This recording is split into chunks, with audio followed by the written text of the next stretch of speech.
There's other strange things going on, like unelected elites at the World Economic Forum talking about climate change, digital IDs. These are the same people that set the COVID narrative.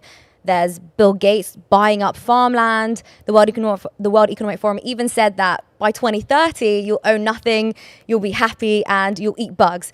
So my question to you is, what do you think the purpose is behind all of this? And do you want to eat bugs and own nothing? And do you think you'll be happy? So, I'm assuming if I were to come into your office, right behind your desk, if I'm a betting man, I'm willing to bet there's probably a nice poster or painting of Klaus Schwab right behind your. Absolutely. It's actually above my bed. It's actually above my bed, to be more specific. I totally believe it. That there's this painting of this guy. But again, going back to it, here's what I'll say to you. So this is a complete different view that I have of this. So say you go to a party, okay, and you're sitting there, and there's a punk who's a bully, but he doesn't know who you are. And he's bullying everybody, okay?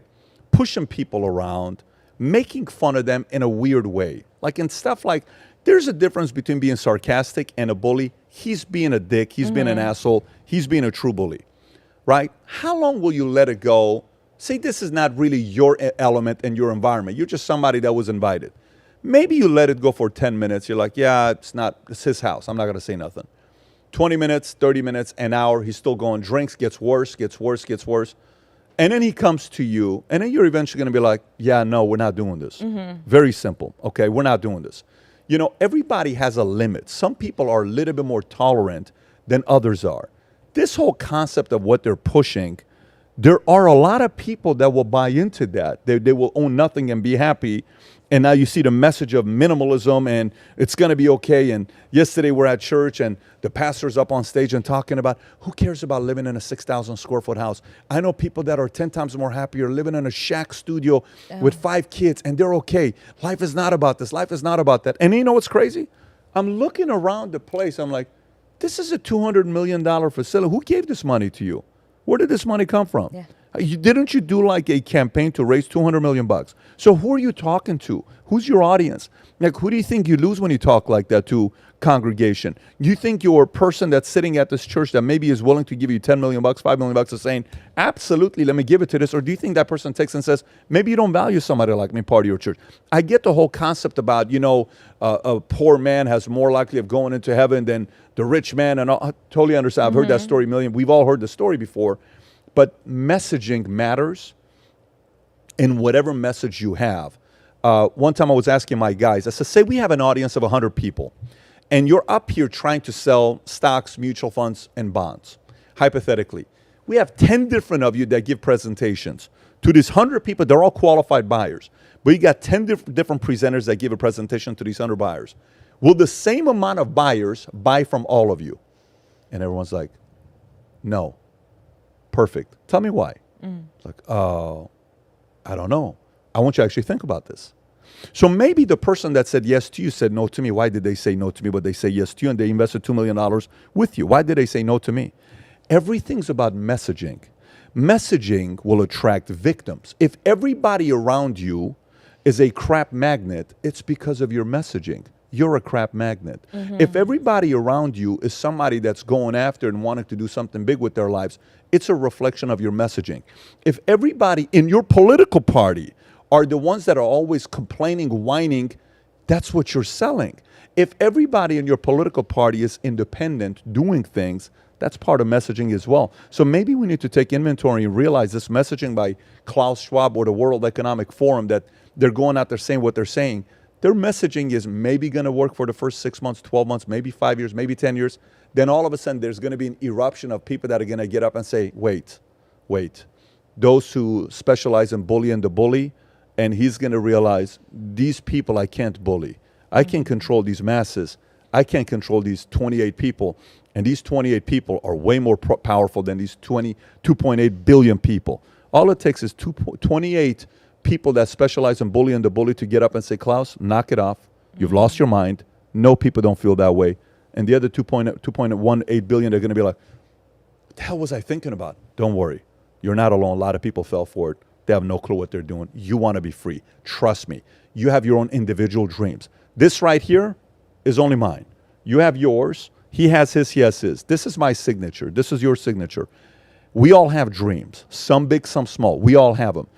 To say you're going to take away my ability to fight for my dreams, where the hell is my identity? How do I leave my mark here? Not your mark, not his mark, my mark.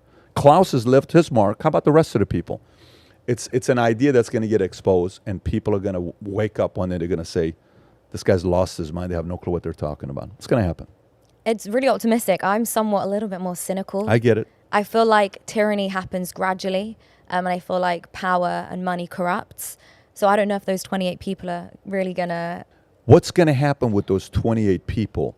Wherever those 28 people go, eventually the 2.8 billion people will go.